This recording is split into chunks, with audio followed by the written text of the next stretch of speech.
Brightspace is the LMS that helps you reach every learner. It makes teaching and learning easier by letting you focus on what's most important, your students and their experience. You can start building courses quickly by simply dragging and dropping content into them. And even create content right in the system, like adding images or videos with just a few clicks. The responsive interface looks great on a laptop, tablet, or smartphone, and it works on any device. Brightspace also lets you teach the way you want. Built-in communication tools let you create a connected learning experience with homepage news feeds, online discussions, and web conferencing. And whether you're fully online, blended, or flipped, Brightspace lets you use lots of different pedagogical approaches, like competency-based education and gamification. It helps you work smarter too. Built-in analytics lets you quickly check on how everyone in the class is doing. You can also dive deeper to review individual performance in more detail. And with smart rules and smart tools, you can automatically trigger activities based upon what a student does or doesn't do to personalize their learning experience. Easy, flexible, smart. That's Brightspace.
Good morning from a very rainy London. My name is Vikas Pota. I'm the founder of T4.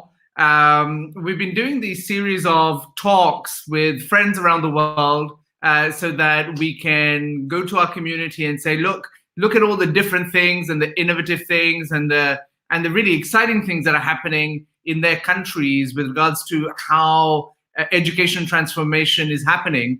And you also know that we have this big social media groups where this conversation does take place, and I welcome you all to participate in that. Now, I know that this live stream format is one which we all like engaging and interacting on. And so if you're on Facebook, as an example, and watching this, one of the things that we want to do is make sure that we can see your name when you comment. And so we need you to go to streamyard.com/Facebook and give permissions for our tool to actually see your photo and your name. Otherwise, it comes as unnamed, which I'll show you later on. But if you could kindly do that, that would help us a lot. You can also join our LinkedIn group, which is called T4 Education in Our World. You can subscribe to our YouTube channel. And of course, if you're not watching on Facebook, you can also join our group there, which is nearly 50,000 teachers from around the world now. And of course, it goes without saying, but Twitter as well, we have a couple of accounts.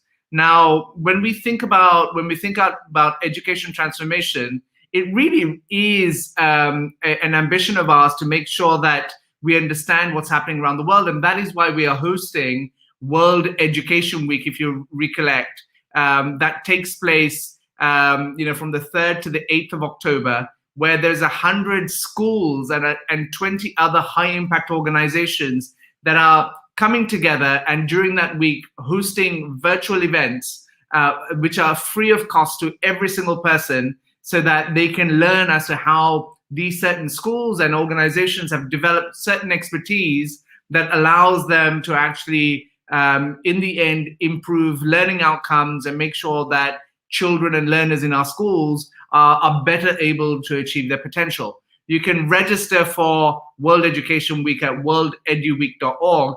And it goes without saying that this is an immense professional development opportunity that you should all avail of.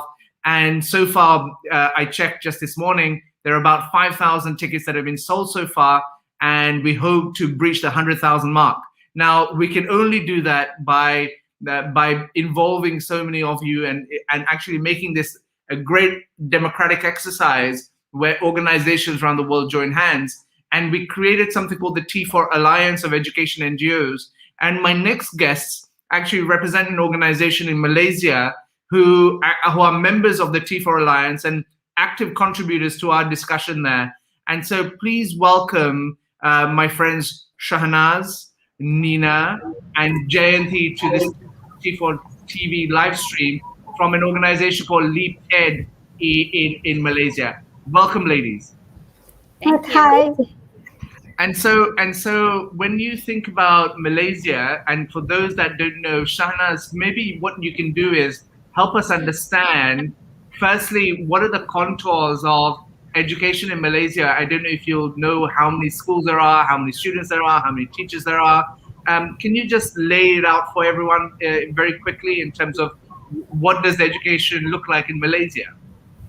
Sure. Well, I'll focus on basic education. Sure. There are slightly more than 10,000 schools in the whole of Malaysia.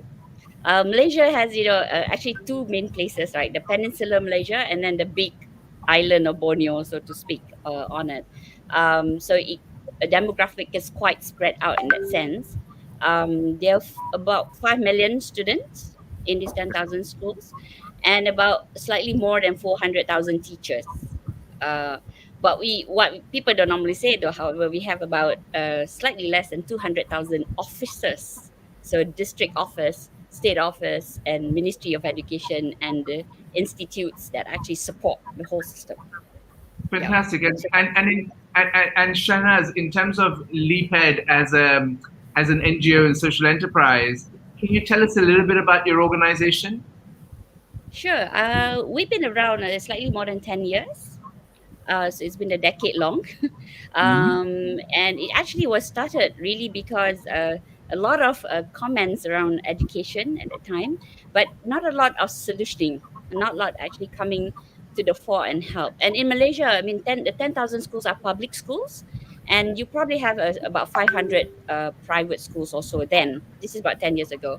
So it's quite easy if you think of a social enterprise perspective. You want to actually improve, you probably do more private schools. But I think we challenged ourselves and said, hey, the biggest impact is actually in the government schools, in the public schools. Therefore, so we actually at that time were working on very high public-private partnership with the Ministry of Education, trying to find a model that can implement the transformation. When people talk a lot about the transformation, but how do you get it implemented in the government schools? The idea is that if you get a model and that can actually be replicated across the 10,000 schools, the impact to the society is way more than if I get another 1,000 private school license, for example. And so Shahnaz, before we actually go forward, I want to just say one of the great things about this platform is that we see friends from all over the world who are joining us, right? So here we have Abraham Zulu, who's watching from Zambia. Hi. So hi, Abraham. And then we have Jane, who's watching from Cambridge, the historic city of Cambridge. Now, Stephen has some great news. Stephen is in Australia, and he was last night shortlisted as one of the top 50 teachers in the world through the Global Teacher Prize. Wow, congratulations. Stephen, many congratulations to you on that achievement. Then we have someone from Albania. Now, this is a great example, everyone who's watching, of giving StreamYard permission. We don't know who you are. And I really appreciate the good luck, but I don't know who you are. And so what you need to do is you need to go, in that instance, you need to go to streamyard.com and /Facebook and give us permissions to actually see who you are. But thank you so much for your best wishes. Now, Shahnaz, we talk about the SDGs quite a lot and the Sustainable Development Goals. There are 17 for those that don't know. And one of them is about quality education. Now, how does Leap Ed actually accelerate progress on the SDGs? That's what I'd love to really ask you. Okay. Well, let me put it this way. When we started 10 years ago, we knew that we needed to change the objective of education, basically, right? Because Malaysia was very much exam centric, just about chasing the A's. But we knew that's not the point. And we wanted to actually shift it to, holistic development. I must admit that this is pre-SDG, right?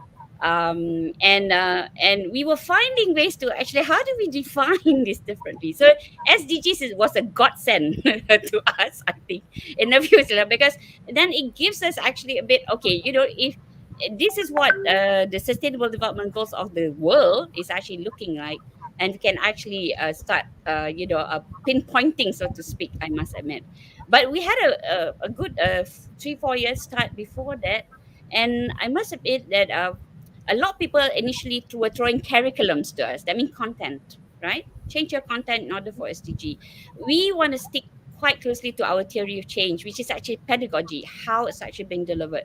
Because when we actually look at content, actually, it's just a question of making it authentic curriculum, because you can see all the SDGs elements around your community, around where you actually live.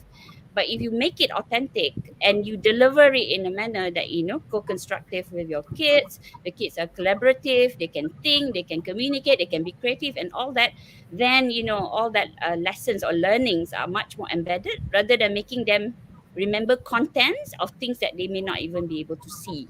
So I think we will stick to a theory of change. And because of that, we are trying to actually incorporate these things now and actually doing. Not so easy, I must admit, because the reality of implementation is, and I'm kind of like a bit out of this, because the last 2 years we were navel gazing a little bit, right? Because of the MCO, because of the pandemic, because of the movement control.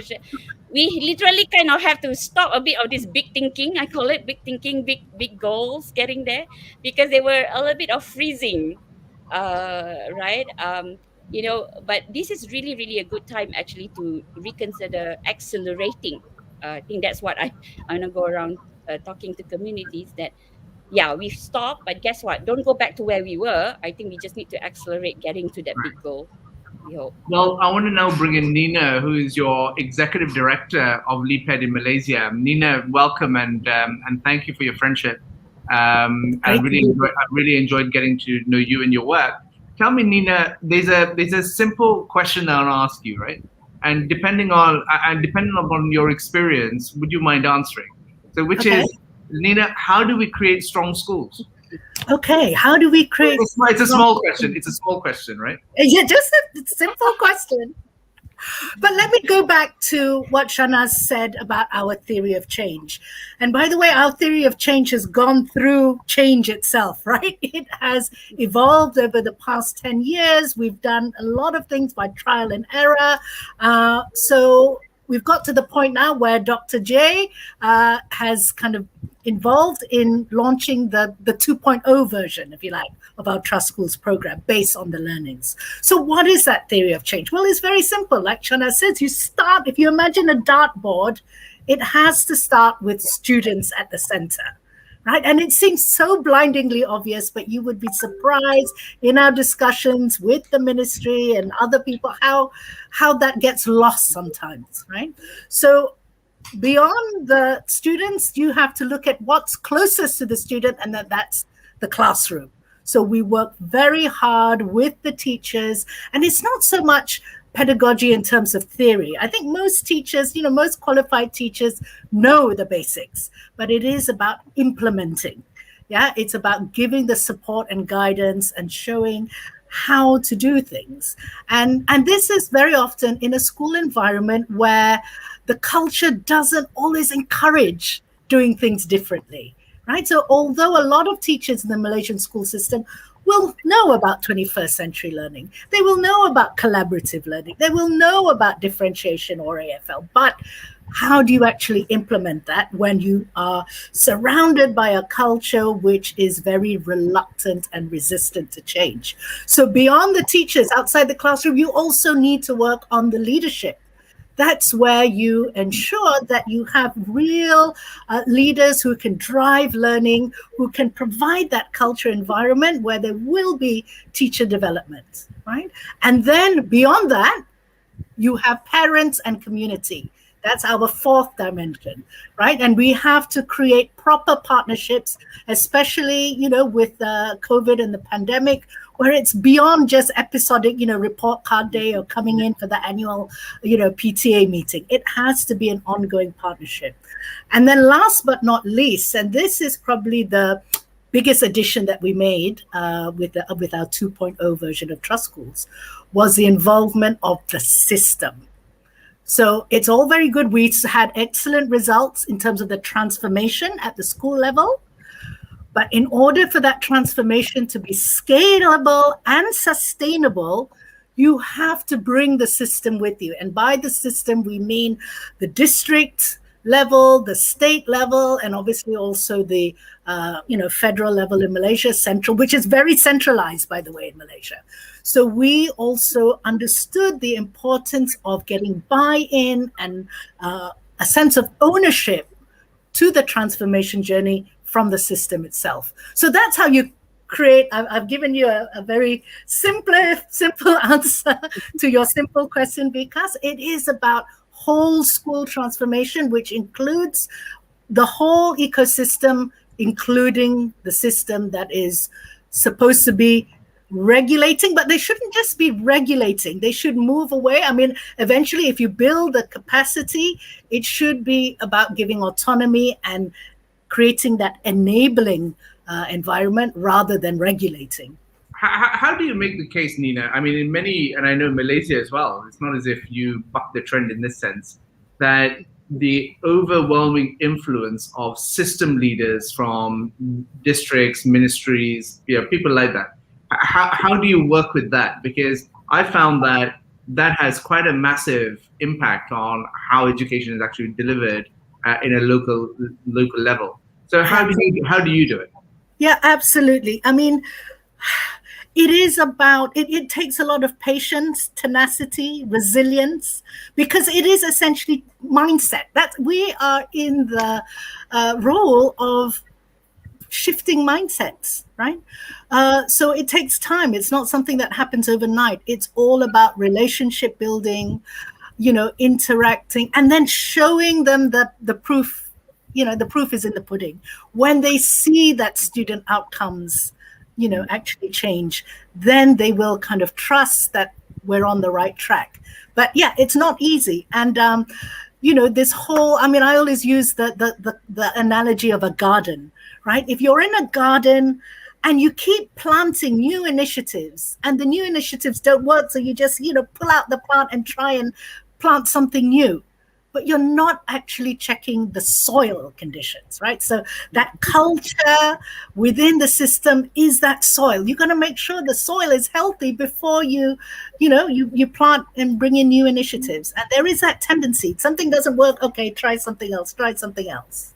So we have Mikkel, who's watching from Denmark, who's asked this question, Nina. Maybe you could try and answer it. How do we not just implement best practices? How do we really integrate them? Make them rooted in culture? And ready for scale. How do you answer that? Yeah, well, absolutely. It is about time. And it's not just about being told to do something. Yeah, I mean, and again, LEPED, I think in the early days were, a little bit guilty of that. It's coming over, showing you, we have all the answers.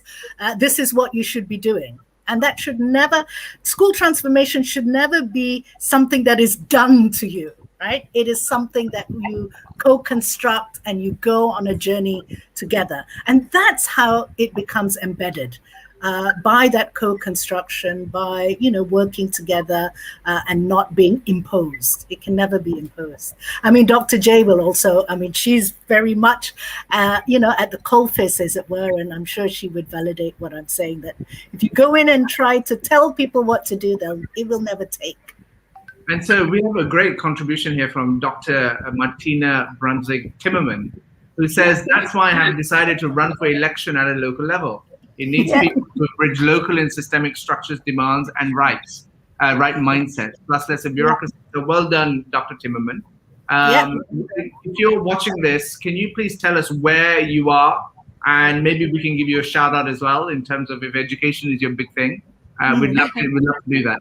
Now, Jayanti, I wanted to ask you a question, which is, this is all great stuff. Your colleagues over here have spun a line and told me about what they think LEAPED is doing. But tell me, what has actually been the impact of your work in Malaysia?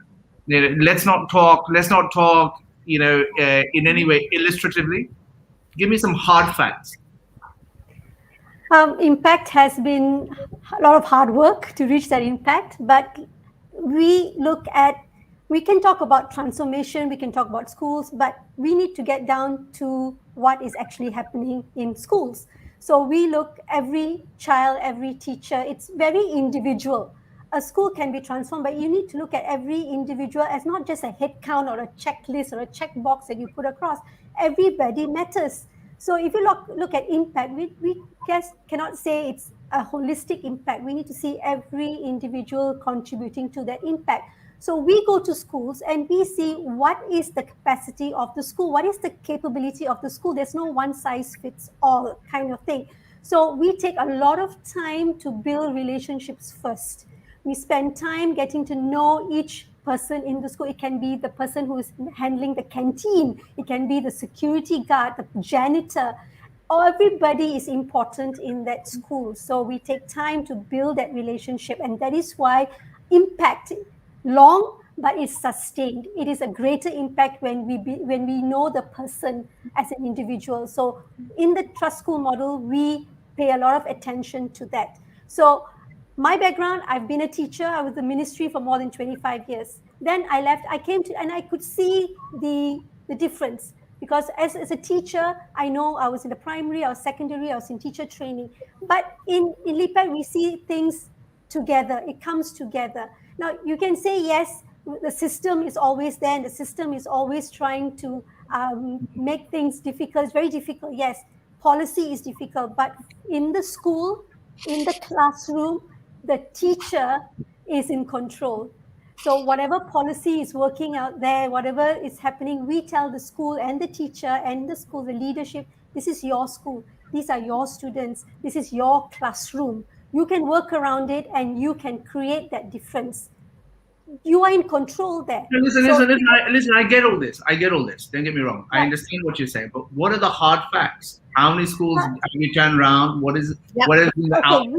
All right. So we have now, like Shana says, we have 10,000 schools, but we have gone into 94 schools now, right? And we keep in touch. They are alumni schools and they are with us, and now we have currently active schools with us. But we keep in touch. We create that kind of, because of that relationship we have. So we know it has not been easy. Some schools have gone through transformation in certain areas. Some schools haven't. Some schools we are still hand-holding. Some schools we are still supporting. Some schools are still with us. So the realities on the ground is every school is different. So the impact that you see, you can't see it immediately, but eventually we do see change. We see students, you see, we can give you anecdotes of all the things happening. So what we are trying to say is being in touch with them, always knowing what they want. But you see, the hard thing on the ground is it doesn't always work. But we need to understand what works for every school. If we want to understand what works for every person in that school. Talking about strong schools, yes, we have all these theories and all that, but it is on the ground that we want to work with. And we actually work on the ground. We are one of the service providers. We actually have people who are working in schools, working with the teachers, working with the parents and everybody. It's a one-to-one. So if there was listen, so I'll ask this question of any of you. Okay?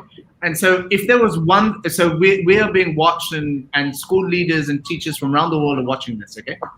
If there was one thing as a strategy they could do to improve their schools, what would it be? Anyone?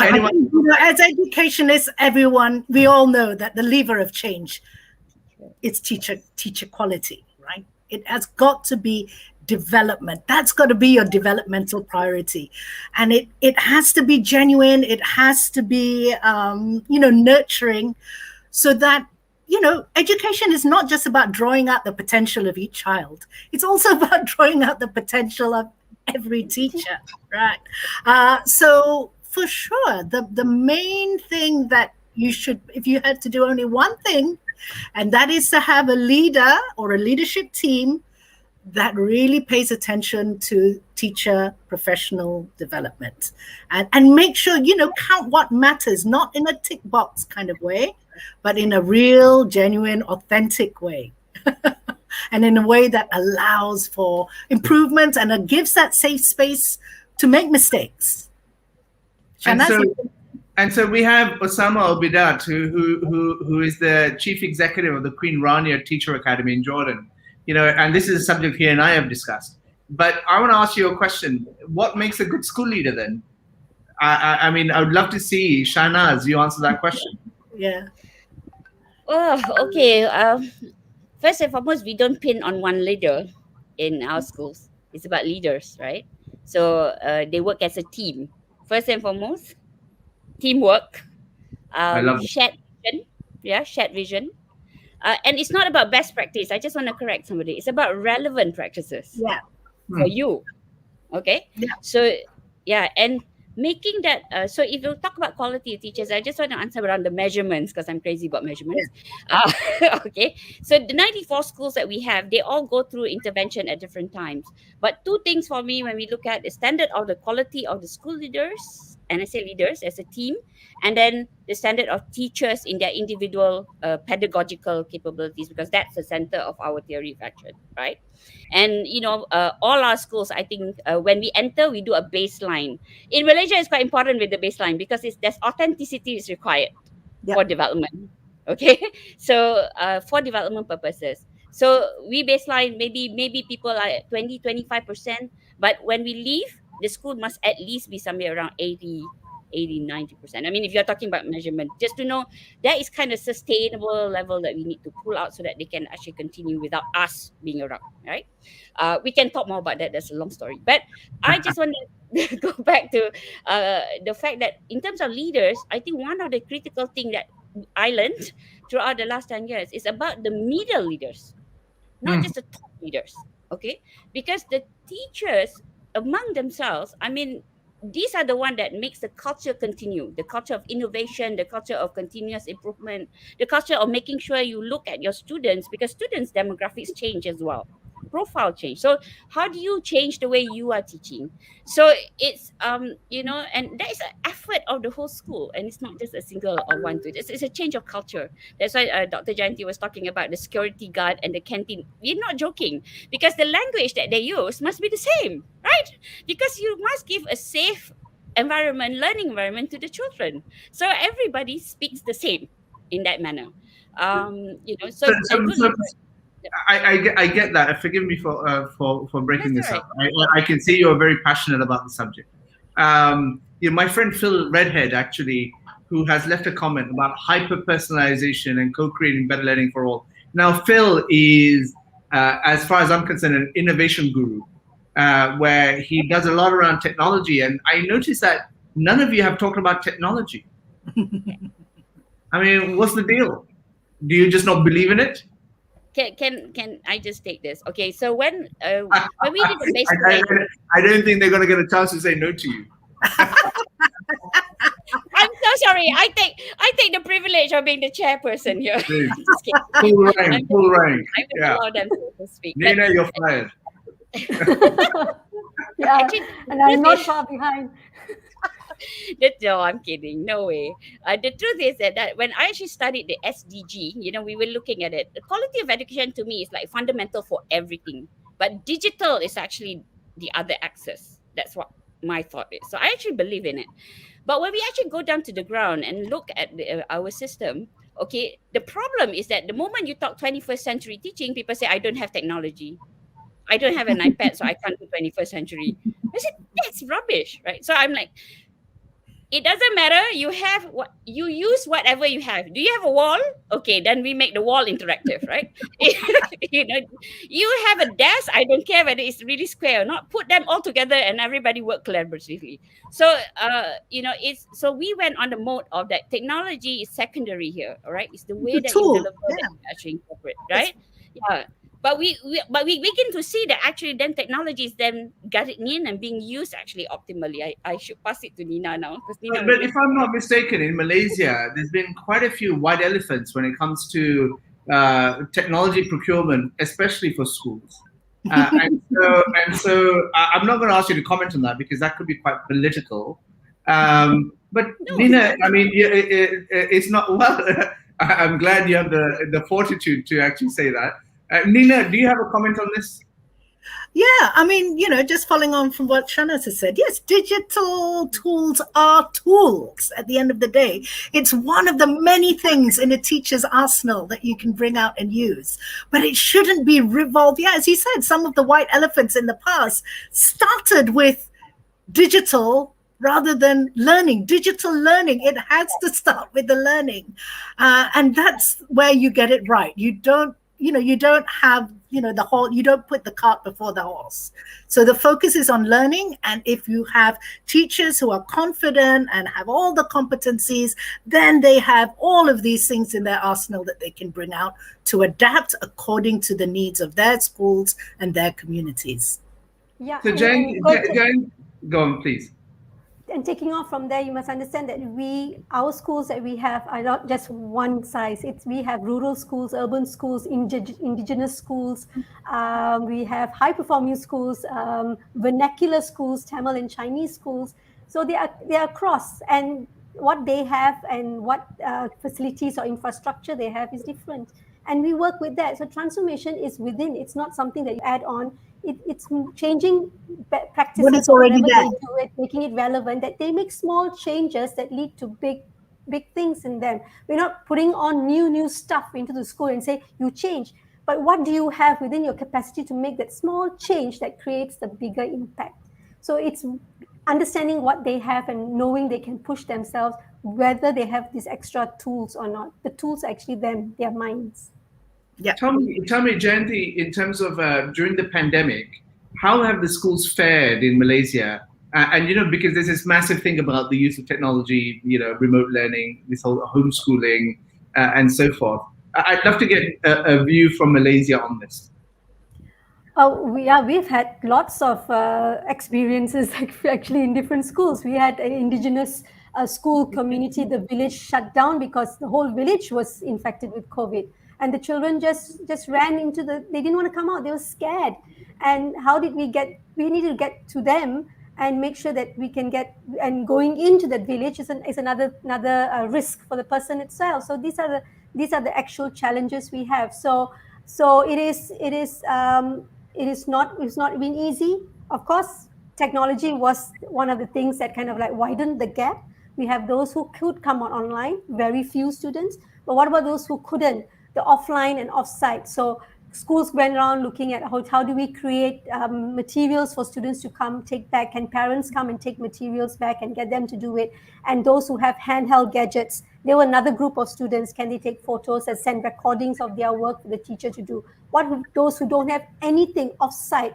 Can we go down and do small projects with them or small community campaigns? So we had online, offline, and offsite kind of things going on under the home-based learning thing. So this was something that we tried to see, again, be fitting to the ability of the school, and what they can do and how can they reach to the students, getting parents involved like never before. Parents were coming up and getting involved because they knew that it was detrimental to their children's education if they didn't come out and get the materials or connect with the schools.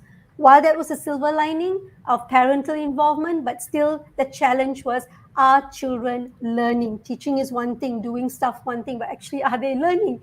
So that's another thing that we were having difficulties in measuring, and how do we know they're learning? They could come online but switch off their cameras. We know they've logged on, but we don't know if they are there. So all these kind of things are challenges. So we work with that, and we try to ask the teachers, we work with the teachers. So our only way is working with the teachers and getting them to connect with the parents. So these are the challenges. So that has been Thank you for this. I'm going to ask this question of Nina actually, but before I come to you, we're going to conclude with a round of questions, which is, who is your hero when it comes to transformation in the world? Okay, and so I'm going to ask Shahnaz, Nina, and Jayanti this question in the end. So please start thinking. But Nina, this Osama asked this question. He's interested. he has skin in the game. He does this in Jordan. And so he's also a member of our T4 Alliance, and the Queen Rania Teacher Academy is. So tell us, how do you answer this question? Okay, I think teacher competencies are pretty fundamental and they are pretty enduring, right? So what's important is not so much, a newfangled, technique, but it's about adaptability. And certainly in the Malaysian context, what we try to do with teachers is to build on their ability to connect the dots, to see things from a big picture. We even try to do a lot of cross-curricular, connections in our primary schools as well. What we've done, we have a program called the Generalist Teacher Program, where we have, it's common in the UK, in England, for example, where you have one teacher pretty much teaching all the key subjects, right? So that you have that connection with the child. But in Malaysia, it's very fragmented. There's a lot of teachers working in silos. They focus on their subject. They don't collaborate. So it's not so much about new teacher competencies, but building on what is already there to create those connections and make those transformation. Yeah. I owe it to Phil to read this out. It said, good answers. I love it. Yes, learning first. I'm trying to impersonate you, Phil, but it's not working. How do we want teachers and students working, and how can technology enhance or transform this? This exciting thing right now is that we have the technology to support personalized learning within and beyond the curriculum, empowering every child to find and indulge their passions and succeed in their own journey. One size really no longer has to fit all. Keep it up, everyone. Awesome work. Thanks a lot, Phil. I appreciate it. And you're right to say that it is the true power of technology is in the personalization, and so we should do some thinking around that. But we now need to wrap this conversation up. It's gone double the time that I wanted to do. You're very expressive. But I did task you in terms of, because we're talking about transformation, who are your transformation heroes? So I'm going to go to Jayanti first. Jayanti, please tell us. For me, the school teachers. They are my heroes. Oh, come on. Do better than that. Give me a name. I could go really philosophical and say Gandhi. Man, you guys. Okay, fine. All right. Shanaz, don't say Gandhi, please. Give me another name. I thought you were going to ask Nina first. But I'm sorry, I had an inner voice. I said, well, serve you right for asking three ladies. So that's why it's 2 times the time, right? I couldn't say that, but you can. But okay, in terms of education transformation or my journey in the transformation, actually the first person who actually gave me a lot of ideas was Ken Robinson. Okay. And then of course later he came out with the creative school book. In fact, he came to Malaysia and I had an opportunity to show him trust schools. But he was the one. I'm a lawyer, actually, an accountant. I'm nowhere in education. Lawyer and accountant. Yes, a lawyer and an accountant. She's a double lawyer and accountant. You'd be my mom's dream. You'd be my mom's dream. Okay, so I'm nowhere an educationist actually, but when I started the journey, so I was actually triggered by what some of the things that he was saying, talking about, the old, from the manufacturing way to creation of human beings, how to make actually better human beings. I think that was what I kind of like, that's kind of a trigger point. Of course, I have many more after that. Yeah. Wonderful. Okay, I come back. I found someone I can refer to. You Google someone, you mean? Go on. No. This is somebody I know, Professor Tony Wright.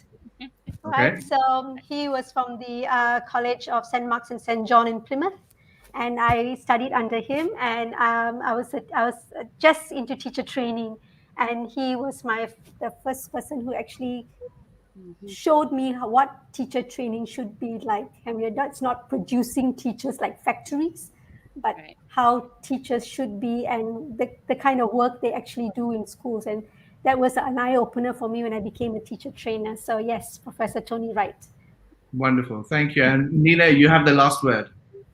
Who do I say? Hattie, I suppose that must be quite boring because lots of educationists will we would choose Professor John Hattie, but, with good reason in terms of, the kind of ideas and concepts of, visible learning and, what really matters, Hattie's your guy.